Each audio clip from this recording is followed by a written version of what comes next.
하나님의 말씀은 에레미야 29장 10절부터 14절입니다. 여호와께서 이와 같이 말씀하시느니라. 바벨론에서 70년이 차면 내가 너희를 돌보고 나의 선한 말을 너희에게 성취하여 너희를 이곳으로 돌아오게 하리라. 여호와의 말씀이니라. 너희를 향한 나의 생각을 내가 아니 가만히 없지 아니하니라. 너희에게 미래와 희망을 주는 것이니라.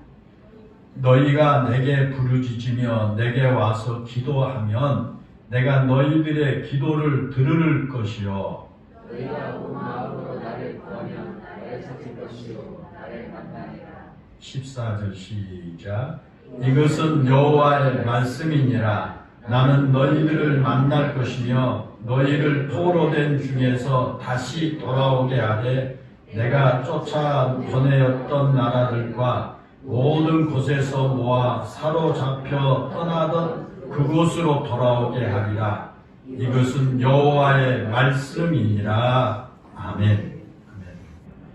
지금부터 약 21년 전인 2000년 7월 30일 저녁 11시경에 만취한 어느 음주 운전자가 낸 6중 추돌 사고로 인해서 대학 졸업을 앞둔 23세의 한 여학생이 심한 화상을 입고 말았습니다. 대학교 4학년이었던 그녀는 그날 주일 예배를 마치고 나서 오빠와 함께 도서관에서 공부를 한 후에 오빠가 운전하던 차를 타고 집으로 가던 도중에 신호를 기다리고 있었습니다. 그런데 술에 만취한 어느 운전자의 차가 뒤에서 들이받았고요. 그녀가 타고 있는 차에는 불이 났습니다. 그리고 그 사고로 인해서 전신에 3도 화상을 입게 됐습니다. 이 3도 화상이라고 하는 것은 피부가 재생될 능력을 잃었다는 그런 뜻이에요. 그래서 3도 화상을 입게 되면 피부가 재생이 어렵게 되지요. 그래서 이 구급차를 타고 이 병원 응급실로 가던 중에 그녀의 오빠가 의료진으로부터 이제 살 가망성이 없으니까 동생에게 작별 인사를 하라는 그런 말을 듣게 되고요. 이 4, 5년 만에 한 번 나올까 말까 하는 그런 중상자이기 때문에 의사들마저도 치료를 포기하려고 그렇게 했습니다. 그러나 7개월간의 입원과 11차례의 수술을 통해서 겨우 생명을 건졌지만 그녀의 얼굴은 온통 일그러져서 참으로 끔찍한 얼굴이 되고 말았습니다. 그녀가 바로 우리가 잘 알고 있는 이지선 씨입니다. 여기 영상에 보면 그렇죠. 이제 지금 수술을 받는 그런 수술을 받고 나서 병원에 입원한 장면이고, 저 장면은 지금 이제 몇 번 수술을 받아가지고 많이 지금 회복이 돼서 있는 그런 상태죠. 근데 저 수술을 받기 전에는 얼굴이 온통 우리가 사진으로 참 보기 어려울 정도의 그런 아주 흉측한 얼굴이었습니다. 그 당시 그녀는 수술 후에 그 자신의 일그러진 얼굴을 보고서 온몸이 내려앉은 듯한 절망감 속에서 이렇게 기도했답니다. 하나님을 한 번도 의심해 본 적이 없었는데 왜 저에게 이런 일이 일어나게 하셨어요? 제가 불쌍하지도 않으세요? 이런 모습으로 계속 살아야 한다면 차라리 그만 살게 해주세요 라고 기도했다고 합니다. 그동안 이화여자대학교 유아교육학과를 다니면서 몸과 마음이 불편한 아이들을 돕는 것을 꿈꾸며 신앙으로 젊음을 살아왔는데 자신에게 닥친 그런 불행을 도저히 수용할 수가 없었습니다. 그러나 사고가 난 후 3년의 세월이 흐른 2003년에 그녀가 한 권의 책을 출간했습니다. 한때 베스트셀러가 되었던 지선아 사랑해라고 하는 그런 책을 출간했습니다. 그 책의 마지막 문장에 이런 글이 실렸습니다. 그래서 저는 지금 행복합니다. 마지막 문장이 그래서 저는 지금 행복합니다. 라고 하는 그런 내용이었습니다. 여러분, 자기 오빠에게 이런 모습으로 어떻게 사느냐라고 하면서 오빠가 차라리 나를 죽여주라고 말하던 그녀가 어떻게 지금은 행복하다라고 말할 수 있는 사람이 되었을까요? 그녀는 옛날로 돌아가고 싶지 않느냐고 하는 어느 기자의 질문에 아니요, 지금이 더 행복합니다. 지금 제 안에 담겨있는 고난이 가져다준 축복의 보물들을 그 무엇과도 바꾸고 싶지 않습니다. 라고 당당하게 대답을 했습니다. 그 당시 그녀가 가장 좋아했던 찬송이 나 주님의 기쁨 되기를 원하네 라고 하는 찬송이었습니다. 비록 몰골은 남들이 보기에 끔찍하고 또 남들은 천벌을 받았다고 말할지 모르지만 그런 모습을 가지고도 주님의 기쁨이 되기를 원하는 그런 삶을 살 수 있다는 희망을 그 찬양으로 고백하게 된 것입니다. 그리고 화상과 교통사고의 후유증으로 힘겨운 시간들을 보내던 그녀는 장애인을 돕는 복지 전문가가 되고 싶다는 새로운 꿈을 가지고 2004년에 미국으로 유학을 떠났습니다. 그리고 UCLA에서 사회복지학 박사학위를 받았고요. 지금은 한동대학교 상담심리사회복지학과 그 교수로 지금 재직하고 있습니다. 그 당시 그녀는 꿈많고 활기차게 살고 있던 대학교 4학년의 예쁜 여학생이었습니다. 신앙생활도 착실하게 잘하고 있었습니다. 무엇 하나 나무랄 데 없는 젊은이였는데 왜 그녀에게 그런 불행이 닥치고 말았을까요? 꿈 많던 그녀를 왜 그렇게 절망의 나락으로 떨어지게 만들었을까요? 누구나 갖기 쉬운 그런 회의에 그녀는 오히려 담담하게 아니라고 말하고 오히려 지금이 더 행복하다고 말했습니다. 사랑하는 여러분, 혹시 우리에게 그런 일이 닥친다면 우리는 뭐라고 말할 수 있을까요? 우리가 이지선 양과 같은 그런 일을 당했을 때 우리는 뭐라고 말할까라는 겁니다. 오늘 우리가 읽은 본문은 우리에게 가슴 부푼 희망을 안겨주는 그런 말씀입니다. 본문 11절에 보면 여호와의 말씀이니라 너희를 향한 나의 생각은 내가 아나니 평안이요 재앙이 아니니라 너희에게 미래와 희망을 주는 것이라 이렇게 말했습니다. 여러분, 이 얼마나 가슴 벅찬 아름다운 말씀입니까?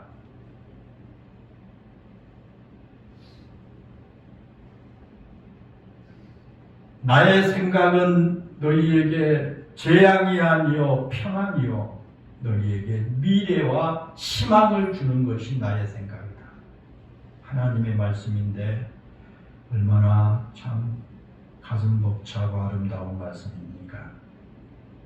그런데 이 말씀을 듣고 있는 이스라엘 백성들은 역사상 가장 참혹한 때였어요. 가장 혼란스러운 그런 시대를 살아가고 있는 그런 때였습니다.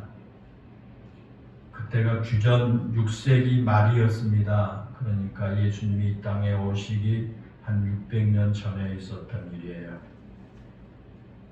남유다가 무섭게 세력을 확장하고 있는 바벨론과 애굽 그 사이에 끼어서 큰 고난의 시간을 보내야만 했던 그런 때입니다.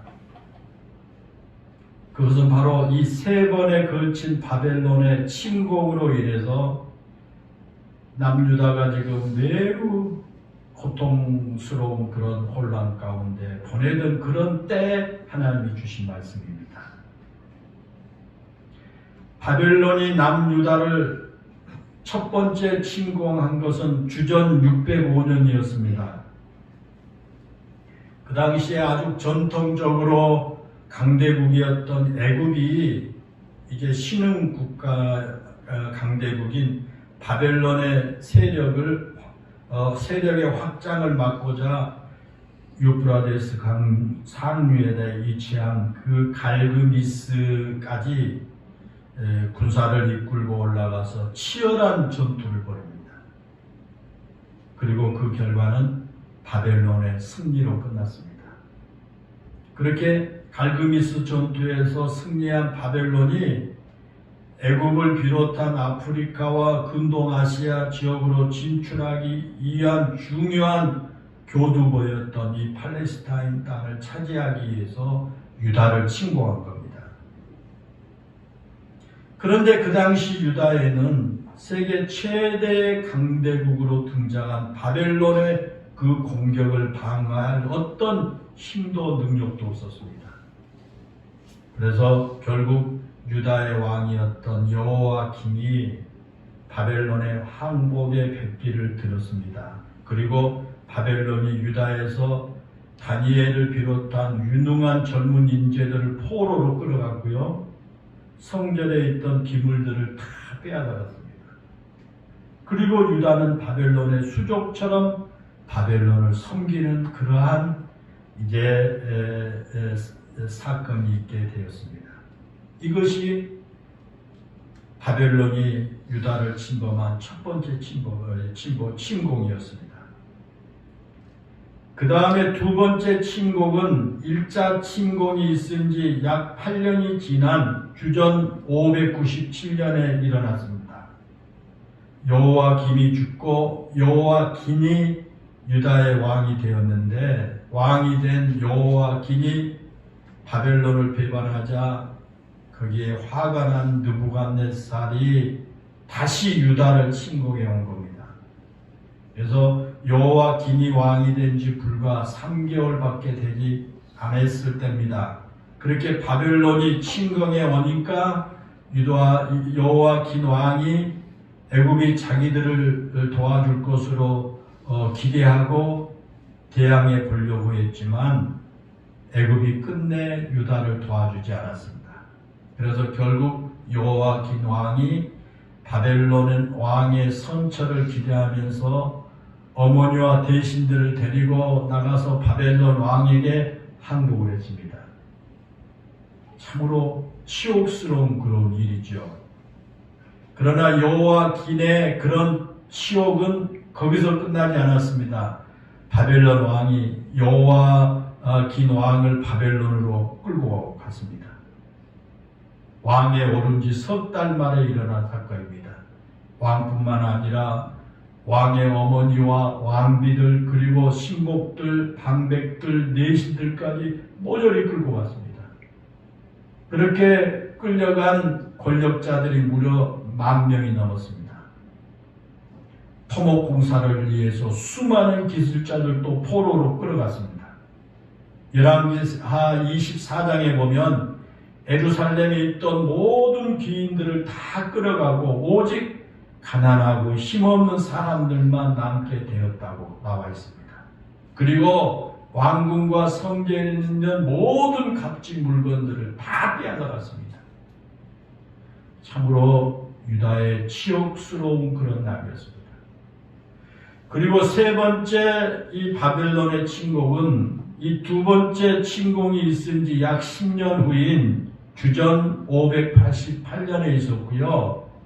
유다가 18개월 동안이나 버티다가 결국 주전 586년 바벨론에 의해서 완전히 이제 멸망을 당하고 만 겁니다. 성전도 불타서 없어져 버리고요. 이것이 바벨론이 유다를 세 차례에 침공했던 그런 내용입니다. 이처럼 바벨론이 남유다를 세 차례 침공한 것 중 오늘 우리가 읽은 이 에레미야 29장은 가장 치욕적인 사건이라고 말할 수 있는 바벨론의 두 번째 침공이 있은 직후에 있는 말씀입니다. 특별히 1차, 2차 침공으로 바벨론의 포로로 잡혀가서 절망 가운데 있는 그 유다 사람들에게 주신 말씀입니다. 그 당시 바벨론의 포로로 잡혀갔던 사람들은 곧바로 예루살렘으로 돌아오리라고 하는 그런 희망을 가지고 있었습니다. 우리가 지금 잡혀가지만 얼마 있지 않으면 다시 우리 고향으로 돌아올 거야. 그런 희망이 있었어요. 왜냐하면 예루살렘에 있던 그 선지자들이 그런 예언을 했기 때문에요. 오늘 본문 바로 앞인 에레미야 28장 2절과 4절에 보면요. 선지자 하나냐가 그렇게 예언한 내용이 나옵니다. 만군의 여호와 이스라엘의 하나님이 이같이 일러 말씀하시기를 내가 바벨론의 왕의 멍에를 꺾었느니라. 내가 바벨론 왕 느부갓네살이 이곳에서 빼앗아 바벨론으로 옮겨간 여호와의 성전 모든 기구를 2년 안에 다시 이곳으로 되돌려 오리라. 내가 또 유다의 왕 여호와김의 아들 여고니아와 바벨론으로 간 유다 모든 포로를 다시 이곳으로 돌아오게 하리니 이는 내가 바벨론의 왕의 멍에를 꺾을 것임이니라. 여호와의 말씀이니라. 라는 그런 예언을 했어요. 이 말은 무슨 말이냐면 앞으로 2년만 고생하면 하나님께서 바벨론 왕을 꺾고 유다 왕과 백성들을 예루살렘으로 다시 돌아오게 할 것이고 바벨론에 빼앗겼던 모든 성전 기구들도 다시 예루살렘 성전으로 돌아오게 될 것이다 라는 거거든요. 바벨론이 망하고 이스라엘은 옛날처럼 국권을 회복하게 될 것이라고 예언하는 그런 말씀이에요. 여러분, 그 예언대로 됐으면 얼마나 좋겠습니까? 그대로 됐으면 얼마나 좋겠습니까? 그런데 에레미야 선지자는 그렇지 않다고 말합니다. 그것은 거짓 예언이라는 겁니다. 2년 후에 돌아오리라고 하는 건 새빨간 거짓말이라는 거예요. 오히려 에레미야는 29장 5절에 보게 되면 너희는 바벨론에 집을 짓고 거기 살면서 텃밭을 만들고 그 열매를 먹으라 그랬습니다. 또 그곳에서 결혼을 해서 아들, 딸 낳고 행복하게 살 궁리를 하라고 선포합니다. 다시 말하면 바벨론이 망할 것이라고 생각하지 말고 너희가 살기 위해서는 너희가 포로로 끌려가 살고 있는 그 바벨론의 성읍들이 평안하기를 구하고 바벨론을 위해서 오히려 기도해야 한다는 겁니다. 예루살렘으로 곧 돌아오게 될 것이라고 하는 그 거짓 예언자들의 말을 듣지 말고 그 땅에 오래 살 궁리를 하라는 것입니다. 왜냐하면 오늘 본문 10절에서 말씀한 것처럼 그들은 바벨론에서 70년 동안 살아야 했기 때문입니다. 에레미야 선지자가 진짜 예언을 한 거예요. 하나님께서 에레미야를 통해서 말씀해 주신 것처럼 바벨론의 포로 생활이 70년이 지나야 끝날 것이기 때문에 2년 만에 너희들이 그 포로에서 다시 회복되고 그런 생각하지 말아라. 그러니 너희들은 지금 바벨론의 포로로 있는 그곳에서 생활하기 위해서 준비하고 느긋하게 마음 먹고 있어라. 그런 뜻입니다. 여러분 70년 동안 포로 생활을 계속해야 한다고 하는 에레미야의 편지를 받은 이스라엘 백성들의 마음이 어땠을까요? 그들은 지금 한 2년만 있으면 2년 안에 다시 고국으로 돌아갈 것을 꿈꾸고 있는데 에레미야 선지자가 아니다. 70년이 있어야 되니까 느긋하게 마음 먹고 거기서 그동안 살 준비를 해라고 하는 그 말을 듣고 그 이스라엘 백성들의 마음이 어땠을까라는 겁니다. 우리나라가 35년 동안 그 일본의 식민지 생활을 하면서 얼마나 많은 고생과 수치를 당했습니까? 그런데 지금 이스라엘 백성들은요, 우리가 당한 것보다 배나 긴 70년을 그런 고난을 당해야 했습니다. 그것도 먼 이국 땅에 포로로 잡혀가서 거기서 70년을 지내야 한다는 겁니다. 그런 예언의 말씀은 포로로 끌려간 이스라엘 백성들에게 절망적인 소리가 아닐 수 없습니다. 그러한 큰 낙심되고 절망적인 그러한 내용이었습니다. 차라리 거짓 선지자들의 말처럼 곧 돌아가게 될 것이야, 조금만 참아 라고 하는 말씀이 훨씬 더 그들에게 위로가 됐을 겁니다. 그런데 에레미야 선지자는 그렇게 말하지 않습니다. 70년이 지나야 고국으로 돌아갈 수 있다는 겁니다. 그러니 그런 예언의 말씀을 들은 그 백성들이 얼마나 절망적이었겠습니까? 얼마나 낙심이 됐겠습니까? 그런데 하나님의 말씀은 그것으로 끝나지 않았습니다. 70년을 바벨론에서 포로로 살아가야 하지만 그것은 절망을 말한 것이 아닙니다. 하나님께서는 너희를 향한 나의 생각은 내가 안하니 평안이요 재앙이 아니라 너희에게 미래와 희망을 주는 것이라. 70년 동안이나 바벨론에서 살아야 한다는 것이 재앙이 아니다고 말합니다. 여러분 왜 그럴까요? 왜 70년 동안이나 포로로 가서 살아가는데 그게 재앙이 아닐까요? 하나님께서 이스라엘 백성들이 생각하지 못한 아름다운 미래의 희망과 계획을 가지고 계시기 때문이라는 겁니다. 사랑하는 여러분, 그렇습니다. 때로 우리는요, 우리가 만난 상황으로 인해서 절망하며 낙담할 때가 많습니다. 내가 지금 처해 있는 상황으로 인해서 절망합니다. 낙심합니다. 내가 왜 이럴까? 그리고 때로는 우리 앞에 있는 그 어떤 희망도 보이지 않는 것처럼 암담할 수도 있습니다. 앞이 캄캄합니다. 더구나 하나님께서 우리가 기대하는 것처럼 우리의 삶의 문제를 빨리 해결해 주실 기미가 보이지 않습니다.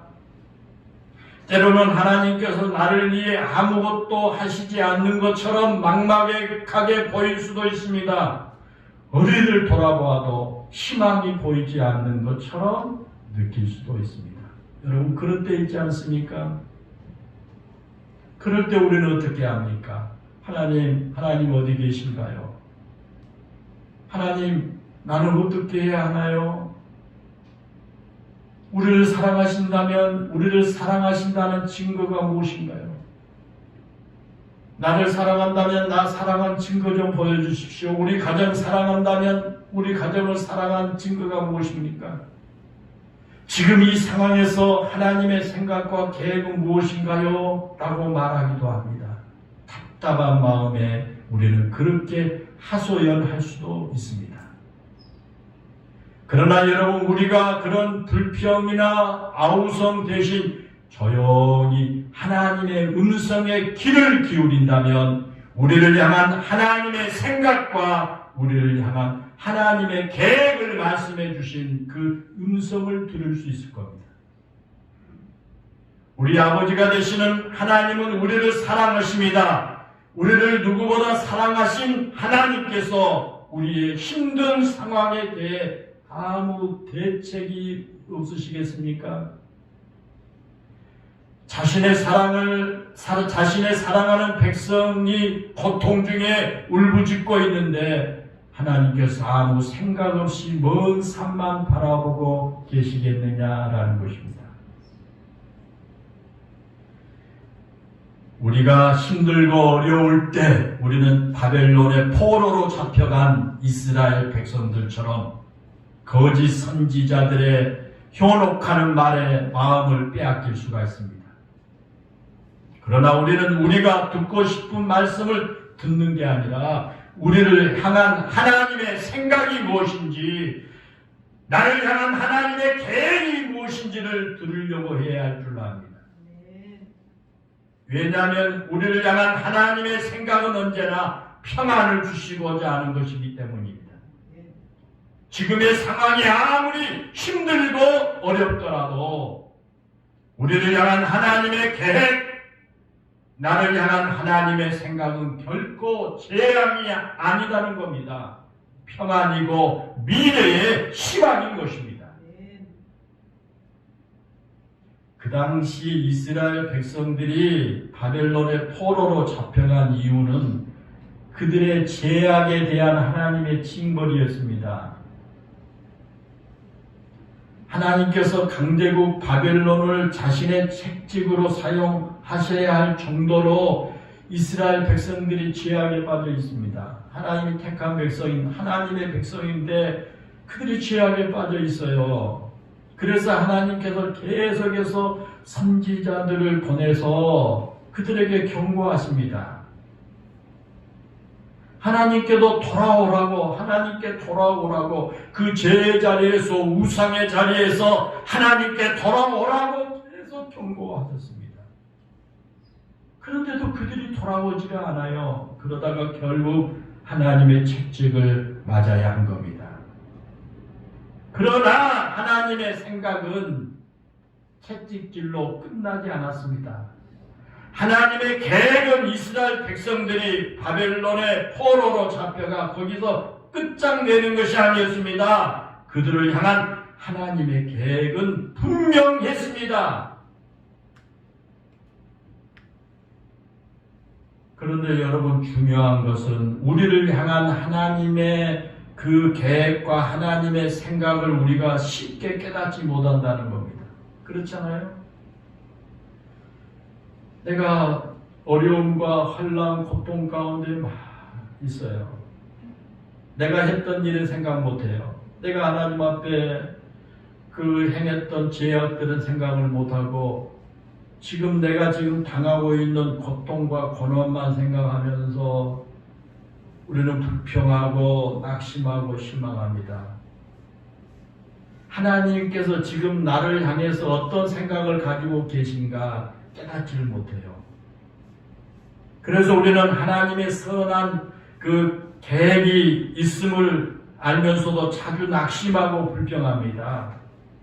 하나님께서 나를 버리지 않으실까 할 것을 알지만은 도대체 언제까지 내가 이런 고통과 아픔을 겪어야 하는지에 대해서 알지 못하기 때문에 우리는 늘 낙심하고 불평하고 그렇게 살아갑니다. 오늘 본문은 우리에게 분명히 말씀합니다. 우리를 향한 하나님의 생각이 재앙이 아니라 평안이고 희망을 주는 것이라는 사실을 분명히 말씀합니다. 우리는 하나님의 이 생각을 깨닫게 하기 위해 우리가 해야 할 두 가지가 있습니다. 오늘 본문에 보면 우리가 하나님의 생각을 깨닫기 위해서 해야 할 두 가지를 제시합니다. 그 첫 번째는 뭐냐? 하나님께 부르짖어 기도하는 겁니다. 우리가 지금 어렵고 힘들고 고통스러울 때 이스라엘 백성들이 바벨론의 포로로 끌려가서 힘들고 어려운 그때 그들이 해야 할 일은 하나님께 부르짖어 기도하는 것이다. 본문 12절 한번 보실까요? 너희가 내게 부르짖으며 내게 와서 기도하면 내가 너희를 위해 너희들의 기도를 들을 것이요. 그랬죠? 하나님께 기도하면 하나님께서 그 기도를 들으신다는 겁니다. 그러므로 우리는 나의 잘못을 회개하는 기도를 해야 하고 나를 향한 하나님의 계획이 무엇인지 깨닫게 해달라고 기도해야 됩니다.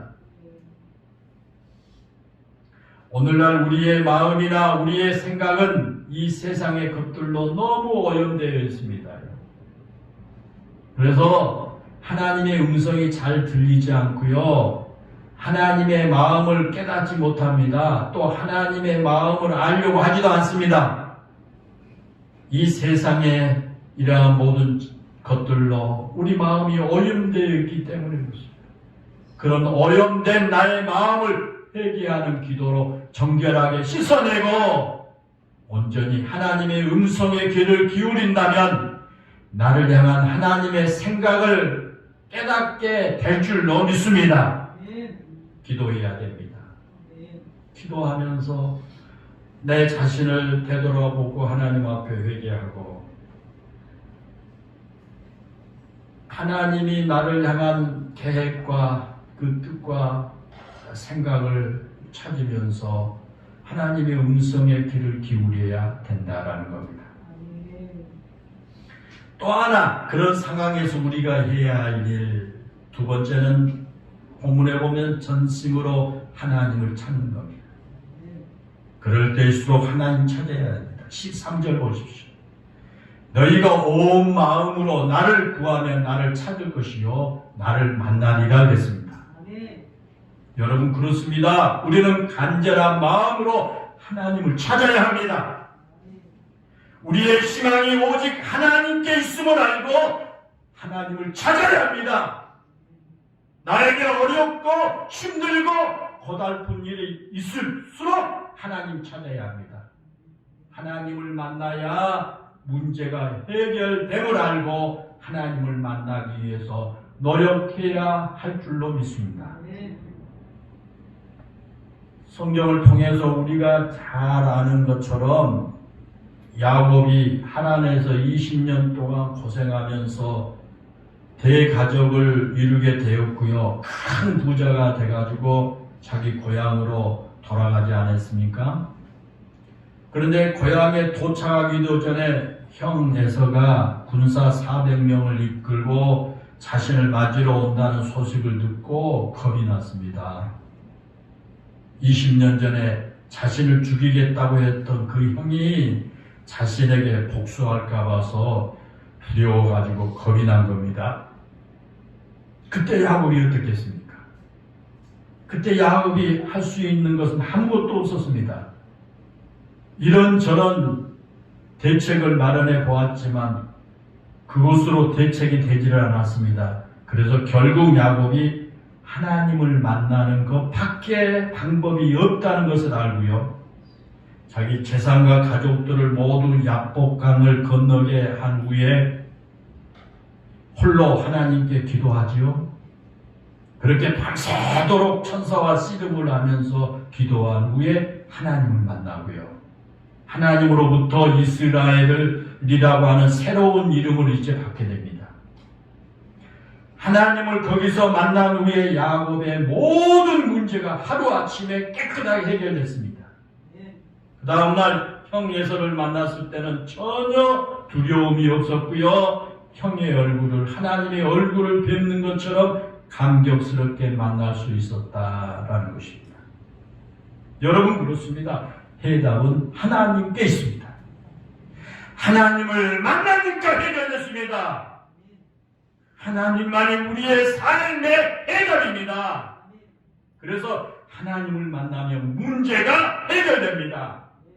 하나님을 만나면 문제가 더 이상 문제처럼 보이지 않게 되는 것입니다. 그래서 불안했던 나의 마음에 평안이 깃들고 두려움이 가득했던 나의 마음에 은혜가 넘치게 될 것입니다. 사랑하는 여러분, 지금 여러분 앞에 어떤 문제가 있습니까? 지금 여러분의 삶에 어떤 문제가 있습니까? 지금 여러분이 여러분의 마음을 답답하게 무엇이 여러분의 마음을 답답하게 합니까?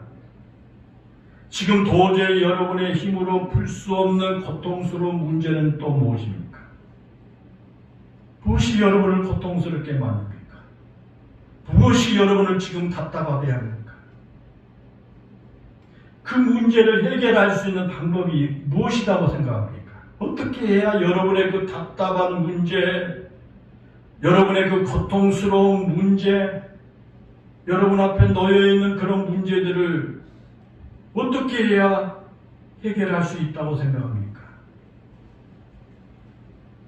그 해결책은 결코 우리에게 있지 않습니다. 그 해결책은 여러분의 지혜가 아무리 뛰어나고 똑똑해도 여러분에게 있지 않습니다.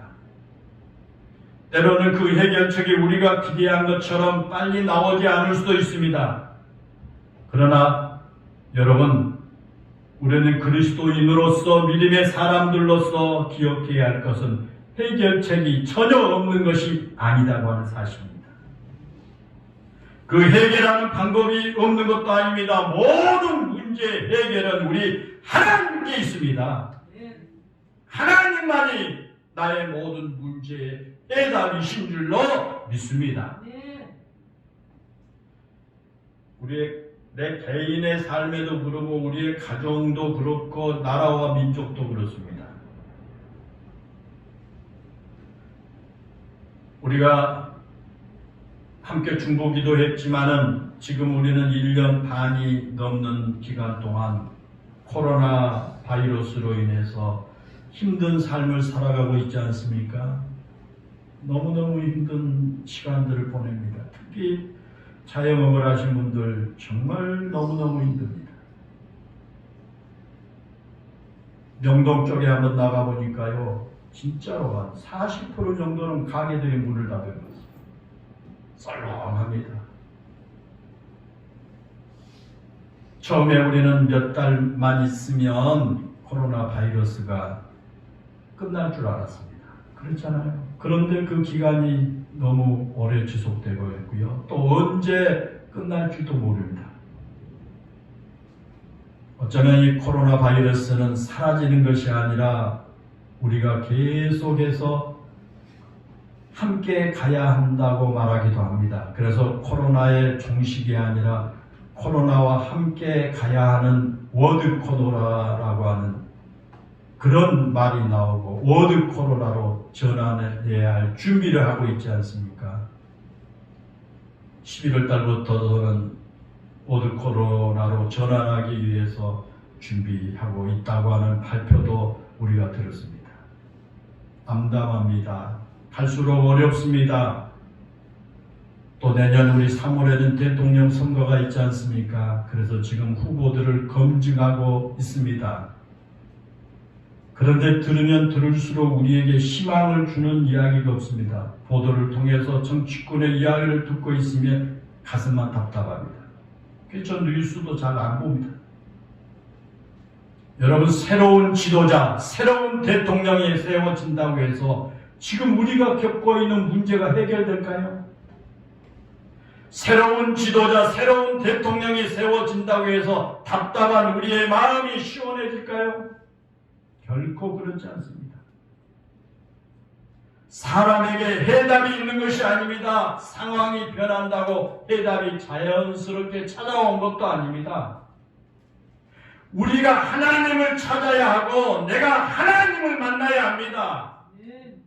그것만이 최고의 방법이요. 그것만이 해답인 줄로 믿습니다. 우리를 향한 하나님의 생각은 결코 재앙이 아닙니다. 하나님의 생각은 우리에게 평안과 미래와 희망을 주신 것입니다. 사랑하는 여러분, 소두에서 언급한 이지선 씨를 다시 한번 생각해 보십시다. 그녀가 가지고 있는 모든 꿈이 한순간에 무너진 것처럼 보였습니다.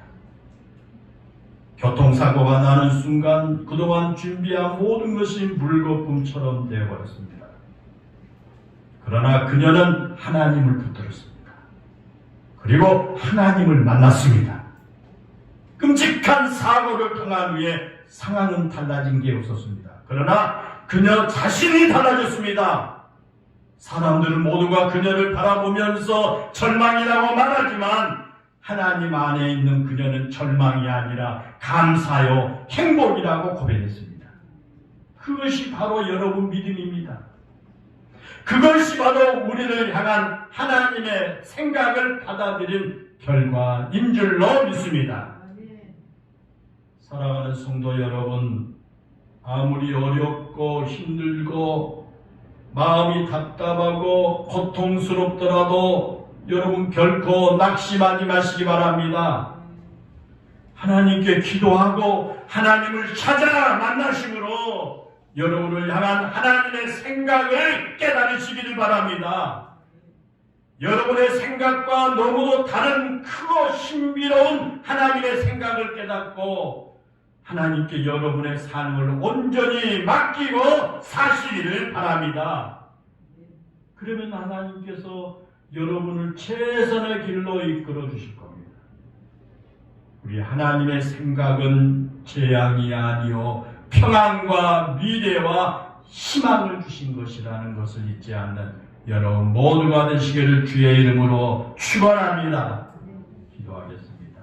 살아계신 아버지 하나님, 이 땅의 사람들 모두가 다 어려운 시대를 살고 있습니다. 우리 개인이나 가정이나 나라나 사회가 다 어려운 이러한 때입니다. 특별히 코로나 바이러스로 인해서 우리 모든 삶의 송두리째가 어렵습니다. 하나님, 이렇게 어렵고 힘들 때일수록 우리 영일교회 성도들 더 하나님 앞에 나아가 우리 자신을 되돌아보면서 기도하고 하나님을 찾고 하나님을 만남으로 하나님께서 나를 향한 생각이 무엇인지를 깨닫게 하시고 내가 지금은 마음이 답답하고 고통스럽고 내가 힘들지라도 하나님의 생각은 나에게 재앙이 아니요 하나님의 생각은 평안과 미래와 희망을 주신 것임을 기억하고 낙심하지 않고 모두가 깨어 기도하고 하나님을 더욱 찾게 해 주옵소서. 예수님의 이름으로 기도하옵나이다. 아멘.